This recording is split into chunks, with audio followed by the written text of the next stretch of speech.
Hello साथियों, स्वागत है आप सभी का आपके अपने यूट्यूब चैनल टॉपर्स अड्डा पर। साथियों, जैसा कि आप जानते हैं कि हम लोग सुपर 100 सेशन के माध्यम से एमपीपीएससी प्रीलिम्स के फर्स्ट यूनिट, सेवन्थ, एट्थ और नाइन्थ यूनिट का टास्क लेकर अभी चल रहे हैं, जिसको फिनिश करना हमारी रिस्पॉन्सिबिलिटी है 17 दिसंबर के पहले। इसके बाद हम लोग कंप्लीट जो हमारा प्रीलिम्स का 10 यूनिट और मेंस के 6 पेपर हैं उनको हम लोग भी फिनिश करेंगे। कब? इस एग्ज़ाम के बाद, यानी प्रिलिमिनरी एग्ज़ाम के बाद। तो चलिए फिर शुरू करते हैं आज के सेशन को। साथियों, मध्य प्रदेश के इतिहास के बारे में हम लोग आज बात करने वाले हैं। दरअसल आपका जो एमपीपीएससी प्रीलिम्स का जो फर्स्ट यूनिट है उसमें मध्य प्रदेश के इतिहास के संदर्भ में प्रश्न पूछे जाते हैं और उसी के बारे में आज हम लोग पढ़ेंगे। बहुत डिटेल में पढ़ेंगे और बहुत इन डेप्थ पढ़ेंगे, एग्जाम ओरिएंटेड कंटेंट पढ़ेंगे। तो शुरू करते हैं बिना किसी देर के। सबसे पहले मध्य प्रदेश के इतिहास को पढ़ेंगे, उनके क्लासिफिकेशन को समझेंगे और फिर उसके सीक्वेंस के आधार पर हम लोग अपनी तैयारी करेंगे। तो कैसे समझेंगे? सबसे पहले मध्य प्रदेश के इतिहास को या भारत के इतिहास को या विश्व के इतिहास को हम मेजर 3 पार्ट में डिवाइड करते हैं। कैसे? एक प्रागैतिहासिक काल, आद्य ऐतिहासिक और ऐतिहासिक काल। मैं बहुत ज़्यादा समय लूंगा नहीं क्योंकि ये आपको पता है। अब हम लोग प्रागैतिहासिक काल के अंतर्गत पुरापाषाण काल को पढ़ेंगे, मध्य पुरापाषाण काल को पढ़ेंगे और नवपाषाण काल को भी पढ़ेंगे हम लोग। इसके अलावा सिंधु घाटी सभ्यता ये किस काल से संबंधित है, ये प्रश्न पूछे जाते हैं। आप जानते हैं यह आद्य ऐतिहासिक काल से संबंधित है। वैदिक पीरियड को हम लोग पढ़ेंगे। इसके बाद हम लोग आ जाएंगे ऐतिहासिक काल की ओर, जिसमें फिर हम लोग प्राचीन मध्य प्रदेश के प्राचीन इतिहास, मध्यकालीन इतिहास और फिर आधुनिक भारत का जो इतिहास है वो हम लोग कंप्लीट करने वाले हैं इस सेशन के माध्यम से। तो चलिए फिर शुरू करते हैं। सबसे पहले पुरापाषाण काल के अंतर्गत हम लोग निम्न पुरापाषाण काल को पढ़ेंगे, फिर मध्य पुरापाषाण काल को पढ़ेंगे और उच्च पुरापाषाण काल को हम लोग उसके बाद कंप्लीट कर लेंगे। आगे आएंगे तो आप नवपाषाण काल में आप देखेंगे ताम्रपाषाण कालीन जो मालवा संस्कृति बहुत इंपॉर्टेंट है वो। इसके अलावा ऋग्वैदिक काल जो वैदिक सभ्यता का है वो बहुत इंपॉर्टेंट है एग्जाम के पॉइंट ऑफ व्यू से। आगे आएंगे उत्तर वैदिक काल से संबंधित बहुत सारे प्रश्न देखने को आपको एग्जाम में प्रीलिम्स और मेंस में देखने को मिलते हैं। फिर हम लोग नवपाषाण काल में आते हैं, कांस्य युगीन सभ्यता, मालवा संस्कृति, ये सबसे क्वेश्चन भी आपको डेफिनेटली देखने को मिलते होंगे। लौह युग की बात करेंगे जो विशेष तौर पर भिंड मुरैना के लिए विशेष तौर पर प्रसिद्ध है, जाना जाता है। इसके बाद हम लोग मध्य प्रदेश का जो ऐतिहासिक मध्य प्रदेश है उसे हम लोग कैसे समझेंगे, तो उसको मेजरली 3 पार्ट में डिवाइड करेंगे, प्राचीन काल, मध्यकालीन और आधुनिक काल। तो भाई प्राचीन काल में हम लोग क्या पढ़ेंगे वो हम बताते हैं। पहले मध्यकालीन को समझिए। मध्यकालीन में 2 पार्ट हम लोग रखेंगे, एक पूर्व मध्यकाल जिसमें विभिन्न राजवंशों की बात होगी और फिर इसके बाद हम मध्यकालीन घटनाक्रम और राजवंश के बारे में पढ़ेंगे। साथियों, जो पूर्व मध्यकाल का जो वेटेज है उसमें राष्ट्रकूट वंश आता है, गुर्जर प्रतिहार वंश आएगा, चंदेल वंश देखने को मिलेगा, परमार वंश भी आएगा, मंदसौर का गुहिल वंश ये भी आपको पढ़ने को मिलेगा, तोमर वंश की बात होगी, देवगिरी का जो यादव वंश था यदुवंशी उनकी भी बात होगी। अब मध्यकालीन जो घटनाक्रम और राजवंश की जो मैं बात कर रहा हूं उसमें हम अरब और तुर्क आक्रमण की विशेष तौर पर बात करेंगे। फिर सल्तनत कालीन आप जानते हैं गुलाम वंश, खिलजी वंश, तुगलक वंश, ये इनको हम लोग पढ़ेंगे। इसके बाद हम लोग मालवा के राजवंश को भी विशेष तौर पर पढ़ेंगे क्योंकि एमपी का है ये, तो गौरी वंश, खिलजी वंश और मुगल वंश इनको पढ़ेंगे। इसके बाद मध्य प्रदेश के जो क्षेत्रीय राजवंश है उन सबको हम लोग एक साथ करके कंप्लीट करेंगे। निमाड़ का फारूकी वंश हो जाएगा, जैसे हमारा क्षेत्र का अगर हम क्षेत्रीय राजवंश की बात करेंगे, गढ़ाकोटा का गोंड वंश हम बात करेंगे, देवगढ़ का ये गोंड वंश है। इसके बाद खेरला का एक राजवंश है, फिर तोमर वंश की हम लोग बात करेंगे और बुंदेला वंश की बात करने के साथ साथ बघेल वंश को भी हम लोग कंप्लीट करने वाले हैं इसी सेशन के माध्यम से। साथियों, हम लोग मध्यकालीन इतिहास को समझ चुके थे, लेकिन प्राचीन काल में हम लोग जो मेन हमारा जो पॉइंट है प्राचीन काल का, जैसे पौराणिक कालखंड, महाकाव्य काल, महाजनपद काल, मौर्य काल, शुंग काल, कण्व वंश, इन सबको हम लोग मध्य प्रदेश के प्राचीन इतिहास में बहुत अच्छे से पढ़ने वाले हैं। मध्य प्रदेश के संदर्भ में पढ़ेंगे, इस बात का भी आपको ध्यान रखना होगा। आगे आते हैं तो जो सातवाहन वंश है, शक सीथियन वंश है। इसके बाद नाग वंश की हम लोग बात करेंगे, बोधि वंश की बात करेंगे, शैन वंश की बात करेंगे, इंडो ग्रीक की बात करेंगे, इनके सिक्के के बारे में बहुत प्रश्न पूछा जाता है। मध्य महाराज वंश की भी हम लोग बात करेंगे, कुषाण वंश की बात करेंगे, भीमकट फिशेस को आप जानते होंगे। अभीर वंश की हम लोग बात करेंगे, वाकाटक वंश की बात करेंगे, गुप्त वंश की भी बात करेंगे, शैल वंश को पढ़ेंगे, औलिकर वंश को पढ़ेंगे, क्योंकि औलिकर बहुत महत्वपूर्ण हो जाता है मालवा के परिप्रेक्ष्य में, विशेषतौर पर मंदसौर का जो क्षेत्र है। या हम कई बार ये प्रश्न भी देखने को हमें मिलता है कि मालवा का जो नाम है वो किसके द्वारा दिया गया है। कई बार मालव ऋषि का भी उल्लेख आता है, लेकिन किसके द्वारा दिया गया है, औलिकरों को द्वारा दिया गया है, ये भी आपको ध्यान रखना होगा। राजर्षि तुल्य वंश की हम बात करेंगे, परिव्राजक वंश की बात करेंगे, उच्च कल्प वंश। उच्च कल्प वंश ये जो आपका विंध्य वाला जो क्षेत्र है, सतना वाला जो क्षेत्र है, यहाँ पर उचेहरा एक जगह है, आप जानते होंगे। उच्च कल्प का एरिया ही उचेहरा कहा जाने लगा। ये सब हम लोग पढ़ेंगे। वर्धन वंश की हम लोग बात करेंगे, मैकल का पांडव वंश और कच्छप घात राजवंश, इनकी बात के साथ साथ आपका जो महाकौशल जबलपुर वाला जो क्षेत्र है उसमें कलचुरी राजवंश की भी हम लोग बात करने वाले हैं। तो फिर चलिए शुरू करते हैं आज के सेशन को। किसी भी तरह का कोई डाउट आए तो आप लोग ग्रुप में पूछ सकते हैं या कमेंट बॉक्स पे भी पूछ सकते हैं, मैं आपके सारे डाउट्स का जवाब दूंगा। देखिए साथियों, प्राचीन इतिहास या कोई भी इतिहास जानने के लिए हमें स्रोत या सोर्सेस की जरूरत होती है। कैसे सोर्सेस की जरूरत होती है? तो देखिए, एक तो होता है साहित्यिक स्रोत, फिर होता है पुरातात्विक स्रोत, और इसके बाद होता है विदेशी यात्रियों का विवरण। इनके आधार पर हम प्राचीन इतिहास को समझ पाते हैं, क्योंकि प्राचीन इतिहास में ऐसे कोई विशेष साक्ष्य नहीं मिले जिससे हम ये डिफाइन कर पाएं या हम बता पाएं। इसलिए इन सोर्सेस के माध्यम से, इनके अध्ययन के माध्यम से हमें प्राचीन घटनाओं के बारे में या प्राचीन इतिहास की स्थितियों के बारे में हमें जानकारी होती है। तो साहित्यिक स्रोत कौन से होंगे, पुरातात्विक कौन से होंगे, और विदेशी यात्रियों का विवरण क्या होगा, ये सब हम समझते हैं। सबसे पहले साहित्यिक की अगर हम बात करें तो हम लोग इसमें धार्मिक साहित्य की बात करेंगे, पंत निरपेक्ष साहित्य की बात करेंगे, और संगम साहित्य की यानी कि मिक्स जो होगा उसकी बात करेंगे। एक बात और ध्यान रखिएगा, जिस तरह से मैं ये फ्लो चार्ट दिखा रहा हूँ, जिस तरह से आपका ये जो क्लासिफिकेशन है, ये आपको मेंस आंसर राइटिंग में बहुत हेल्प करेगा। तो ये जो डायरेक्शन है या जिस तरह से ये डिजाइन किया गया, इसको भी आप अपने दिमाग में बैठाइएगा, क्योंकि इसका जो क्लासिफिकेशन है वो समझना बहुत इंपॉर्टेंट है। पीडीएफ मिलने के बाद एक बार फिर आप पढ़ेंगे, कोशिश करेंगे किस तरह का आप अपने नोट्स में भी बना कर रखें।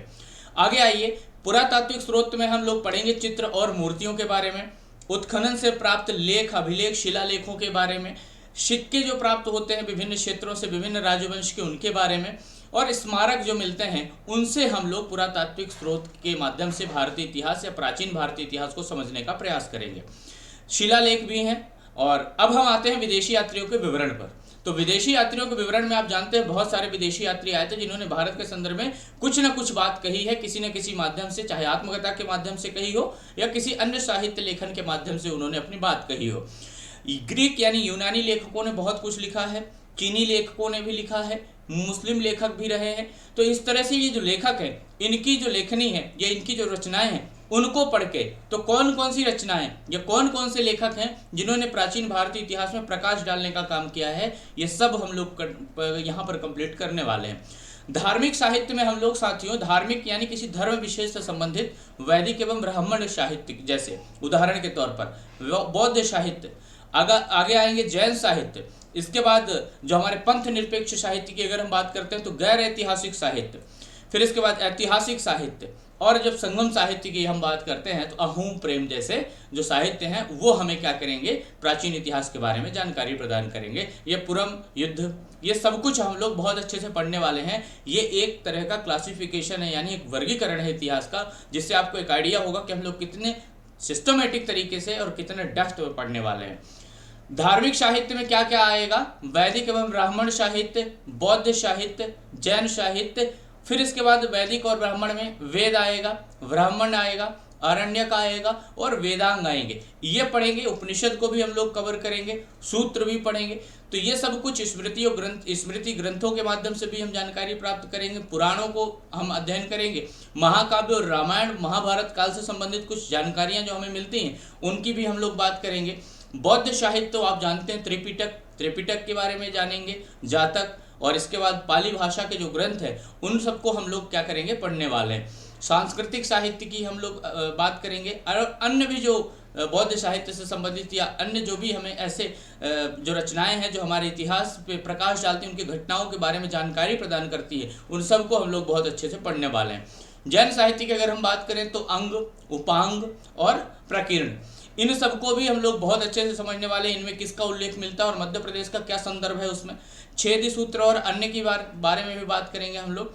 पंथ निरपेक्ष साहित्य की जब हम बात करते हैं तो इसमें गैर ऐतिहासिक और ऐतिहासिक आते हैं। जैसे गैर ऐतिहासिक में क्या होगा, अर्थशास्त्र किसकी रचना है ये आप लोग भली भांति जानते होंगे। अष्टाध्यायी किसकी रचना है ये आप लोग भली भांति जानते होंगे। यहीं से प्रश्न पूछे जाते हैं। मेरे को आपसे सिर्फ इतनी उम्मीद है कि जितना मैं बताऊं उतना आपको कंप्लीट करना है, वो आपका टास्क होगा। इसके बाद जब आप एग्जाम हॉल में जाएंगे तो आपके आंखों के सामने ये वाली स्लाइड शायद दिख जाए, या नहीं दिखे तो आपका खुद का बनाया हुआ नोट्स दिखेगा, लेकिन फैक्ट्स और इंपॉर्टेंट जो जानकारियां हैं वो यहीं से आपको प्राप्त होने वाली है। आगे आइए, महाभाष्य एवं अन्य जो उनके संदर्भ में जो गैर ऐतिहासिक जो साहित्य है उनके बारे में। राजतरंगिणी आप जानते हैं, रामचरित और इसके अलावा शिलालेख जो हैं उन सब के बारे में हम लोग संपूर्ण जानकारी प्राप्त करेंगे। शिलालेखों को भी हमने वर्गीकरण किया है देशज और विदेशज के आधार पर, उनको भी हम लोग समझेंगे, लेकिन उतना ज़्यादा डिटेल में जाने की जरूरत नहीं है। बस एक आपको आइडिया देना था कि हम लोग किस तरह से मध्य प्रदेश के इतिहास को कवर करने वाले हैं, शुरुआत से बेसिक से एकदम फिनिश करेंगे कंप्लीट एंड तक। तो चलिए, सबसे पहले हम लोग अब क्लासिफिकेशन के बाद मध्य प्रदेश के प्रागैतिहासिक काल को शुरू करते हैं डिटेल में। मध्य प्रदेश के प्रागैतिहासिक काल में सबसे पहले हम लोग पुरा पाषाण काल को पढ़ेंगे, जिसमें आपको विशेष तौर पर ध्यान रखना है मध्य प्रदेश के इतिहास की जब भी बात की जाएगी उसमें पहली बात होगी मध्य प्रदेश की कुछ प्रमुख नदियों की, जिनमें मध्य प्रदेश की नर्मदा, मध्य प्रदेश की चंबल, वेतवा, सोनार, सोन, ये सभी नदियां हैं जो मध्य प्रदेश के पुरा पाषाण काल से संबंधित कुछ साक्ष्य प्रदान करती हैं या उस समय की गतिविधियों के बारे में हमें जानकारी प्रदान करती हैं। साथियों, भीमबेटका जो चित्रित शैल गुफाओं के लिए जाना गया है, बहुत पूछा गया है परीक्षाओं में। आदमगढ़, जावरा, रायसेन, पचमढ़ी, ये सभी जो स्थल है मध्य प्रदेश के, ये पुरा पाषाण कालिक स्थल है। पूछे जा सकते हैं इनमें से कौन सा स्थल पुरा पाषाण कालीन है। अभी बहुत कुछ बताना बाकी है, बस आप थोड़ा धैर्य रखिएगा। पहला सेशन है, मैं आपको शिलालेख, अभिलेख, ये सेपरेट एक सिनॉप्स बनाऊंगा जिसके माध्यम से आपको एक बार में याद हो जाएगा। ये नर्मदा घाटी जो बहुत ज़्यादा इंपॉर्टेंट है, चाहे वो वर्तमान परिप्रेक्ष्य में बात की जाए या प्राचीन भारत के परिप्रेक्ष्य में, मध्य प्रदेश के परिप्रेक्ष्य में बात की जाए या भविष्य की भी बात करेंगे, तो नर्मदा नदी का अस्तित्व सदैव उसी तरह से महत्वपूर्ण रहेगा। तो ध्यान रखिएगा, नर्मदा घाटी से ही सर्वाधिक पाषाणकालीन जो स्थल हैं या उपकरण हैं वो यहाँ से प्राप्त किए जाते हैं। यहाँ पर हस्त निर्मित प्राकृतिक वस्तुओं का औजार और हथियार के रूप में प्रयोग किया जाता रहा है, क्योंकि जब प्राचीन काल में, पुरा पाषाण काल में जाते हैं तो वहाँ पर किसी भी चीज़ की खोज नहीं हुई होती, हम किसी चीज़ की जानकारी नहीं हमें होती, तो हम वहाँ पर पत्थर जो भी हमें मिलता था उसी का हम प्रयोग करते थे। जिस रूप में हमें प्रयोग करना होता था उसी रूप में हम उस वस्तु का प्रयोग करना शुरू कर देते थे। और ये क्या हुआ, धीरे धीरे पत्थरों का औजार के रूप में प्रयोग किया जाना शुरू कर दिया गया। इसके बाद क्या हुआ कि जो बिना हत्थे वाली कुल्हाड़ी है, बिना हत्थे वाली कुल्हाड़ी का मतलब यह है कि पत्थर से बनाई हुई कुल्हाड़ी, सीधी बात। हत्थे वाली कुल्हाड़ी जिसे हस्त कुठार कहा जाता है, जिसमें फिर धीरे धीरे हत्था लगाया जाने लगा। खुरचन, मुष्ट, ये सभी चीजें शामिल है किसमें, नर्मदा क्षेत्र से जो प्राप्त पुरा पाषाण कालीन उपकरण है या जो साक्ष्य है, ये सब कुछ प्राप्त होता है हमें नर्मदा घाटी से। ये कुल्हाड़ियाँ उत्तर में, नर्मदा के उत्तर में देवरी, सुखशाही नाला, बुरधाना, बरखुश, संग्रामपुर और दमोह के अन्य क्षेत्रों यानी दमोह जिले के अन्य क्षेत्रों से प्राप्त होती हैं। इसका मतलब ये है कि नर्मदा जी जिस ओर प्रवाहित हो रही हैं, यानी पूर्व से पश्चिम की ओर, जहाँ से नर्मदा जी का जो प्रवाह है वो जाता है, वहाँ उन्हीं क्षेत्रों में हमें इस तरह के जो साक्ष्य हैं या उपकरण हैं वो देखने को मिलते हैं। इससे यह स्पष्ट है या निश्चित है कि मध्य प्रदेश में जो प्रागैतिहासिक काल या हम पुरा पाषाण काल को देखते हैं उनमें नर्मदा घाटी का जो महत्व वो बहुत ज़्यादा है, क्योंकि पुराने समय में जब मानव आदि मानव के रूप में जाना जाता रहा है, ये गैदरिंग और हंटिंग करता रहा है, तब ये किसी न किसी नदियों के किनारे अपना बसेरा बनाता था और उन्हीं नदियों के माध्यम से आज हमें उनके बारे में अध्ययन करने की, जानकारी करने की एक सहूलियत होती है। नदियों के किनारे हमें बहुत सारे ऐसे जो इनके अवशेष हैं, उत्खनन में अभिलेख हैं या साक्ष्य हैं, वो हमें प्राप्त होते हैं। तो इसके बाद हम लोग जब आगे बढ़ें तो अरुण शोनकिया जी का जिक्र आएगा। अरुण शोनकिया जी के बारे में आप लोग भली भांति जानते हैं कि 5 दिसंबर 1982 का वो तारीख जब सीहोर के हथनौरा से एक मानव की खोपड़ी यानी कंकाल प्राप्त किया था और उसे नाम दिया नर्मदा मानव का। हालांकि इसके जो अब जो साक्ष्य है वो जो नर्मदा मानव है उसको अलग अलग संग्रहालयों में रखा गया है। विशेष तौर पर कोलकाता के एक संग्रहालय में इसको संग्रहित किया गया है। साथियों, एक और बात है, सराय नहाराय जो यूपी में है वहां से संपूर्ण मानव का कंकाल प्राप्त हुआ। ये बात ध्यान रखिएगा कि सर्वप्रथम संपूर्ण मानव का कंकाल कहां से प्राप्त होता है, तो सराय नहाराय से प्राप्त होता है, जो कि उत्तर प्रदेश राज्य में स्थित है। साथियों, पुरापाषाण काल में ही मध्य प्रदेश में जो ये नदी घाटियां हैं इनको आपको विशेष ध्यान रखना होगा, इनसे प्रश्न आपसे पूछे जा सकते हैं। इसके बाद आगे बढ़ेंगे जब हम, तो निम्न पुरापाषाण काल यानी पुरापाषाण काल को भी हम 3 भागों में डिवाइड करेंगे। निम्न पुरापाषाण काल, तो निम्न पुरापाषाण कालीन स्थल भी वही सारे हैं जो आपको अभी थोड़ी देर पहले हमने बताया था। इसके बाद एच.डी. सांकलिया जी की बात आएगी, एस.सी. सुपेकर जी की बात आएगी, आर.वी. जोशी जी की बात आएगी, क्राउन की बात आएगी। इन लोगों ने लगभग 1935 में एक रिसर्च किया था या सर्वेक्षण किया था और यहाँ से विज्ञान के बारे में, स्तर विज्ञान के बारे में और उपकरणों की समतुल्यता के बारे में एक जानकारी प्रदान की थी। ये बहुत ज़्यादा इंपॉर्टेंट नहीं है, लेकिन ये नाम याद रखिएगा कि ये किस खोज से संबंधित है। ये H D. Sankalia, S C. Supekar, R V. Joshi, Crown, de Terra, Peterson, इन सभी लोगों के बारे में आपसे पूछा जा सकता है, क्योंकि एच.डी. सांकलिया हो गए, आर.वी. जोशी हो गए, इन सबको बहुत बार पूछा गया। तो हो सकता है कोई नया नाम आपके सामने आए, तो एक बार आपको इन सबको भी ध्यान रखना होगा। अब यहाँ पर के.डी. बनर्जी, यहाँ पर थोड़ा सा मिस्टेक है। के.डी. बनर्जी ने सीहोर तथा नर्मदा घाटी में लगातार उत्खनन कार्य कर कई उपकरण खोजे हैं। कहाँ से? नर्मदापुरम, नरसिंहपुर और मंडलास, इन जगहों से पुरापाषाण कालीन कुछ उपकरणों को खोजा गया है। इसके बाद नरसिंहपुर के निकट, मैं इसको आपके एमसीक्यू सेशन में कराया हूँ, नरसिंहपुर के निकट जो भूतरा या भटरा गांव है, यहाँ से मध्य प्रदेश के सबसे प्राचीन या पुराने उपकरणों में से एक ये प्राप्त किया है। तो आपसे पूछा जा सकता है कि मध्य प्रदेश में सबसे ज़्यादा या सबसे प्राचीन उपकरण कहाँ से प्राप्त किए हैं, तो ये आपका नरसिंहपुर का जो भूतरा गांव है या भटरा गांव है, यहाँ से प्राप्त किया गया है। ये भी ध्यान रखिएगा। नरसिंहपुर में बरमान घाट मेले के रूप में आप लोग जानते हैं।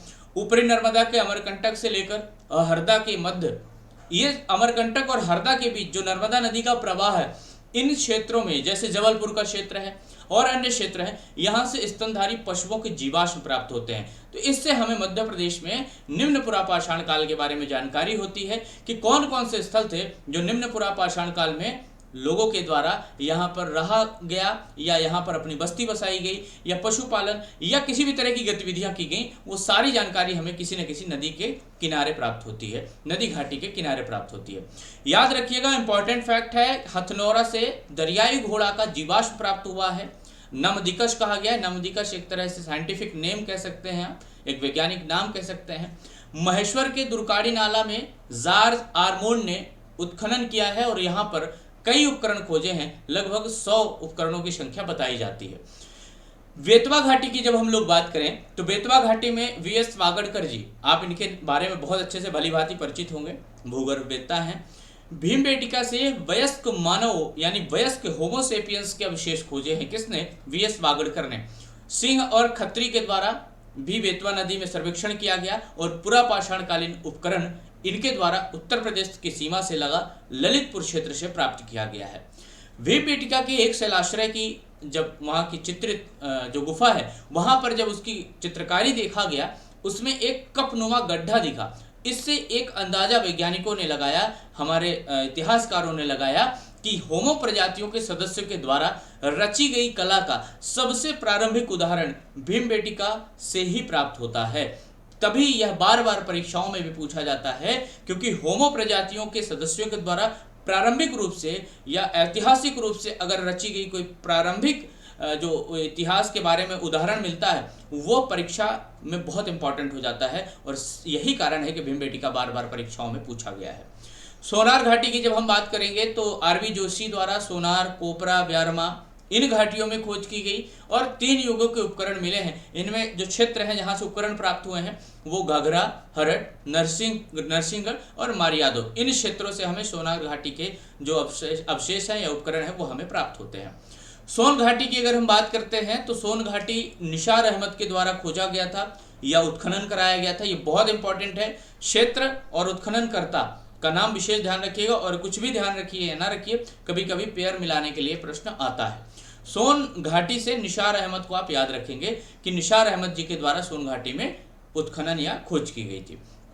अब जी.आर. शर्मा और डेसमंड क्लार्क, इनका भी नाम याद रखिए। मध्य सोन घाटी में भूगर्भ पुरातात्विक खोज के दौरान इन्होंने सीधी जिले के बघोर, घघरिया, नकजर खुर्द, पटपरा, सुहावल, इन क्षेत्रों में भी उत्खनन किया है। तो इससे हमें यह स्पष्ट हो जाता है कि मध्य प्रदेश के इतिहास का जो हमारे परीक्षा में वेटेज है वो बहुत इंपॉर्टेंट होगा, और आने वाले समय में जो मध्य प्रदेश के इतिहास यानी इकाई फर्स्ट से जो आपके प्रश्न बनने वाले हैं, बहुत जल्द आपको बहुत ही आसानी के साथ मैं सब कुछ बता दूंगा, जिससे आने वाली जो परीक्षा है उसमें आप बहुत अच्छे अंक प्राप्त कर सकते हैं। तो चलिए आज के लिए फिर इतना ही। डेली सेशन होगा, ये सुपर 100 का जो सेशन है इसमें हम 4 यूनिट अभी प्रीलिम्स के पहले फिनिश करेंगे, और इसके बाद सारी यूनिट और पेपर्स को हम कंप्लीट करेंगे इस प्रीलिम्स एग्जाम के बाद। तो चलिए बहुत बहुत धन्यवाद आप सभी का। मिलता हूं कल यानी नेक्स्ट सेशन में। थैंक यू सो मच, फिर से thank you so much and धन्यवाद।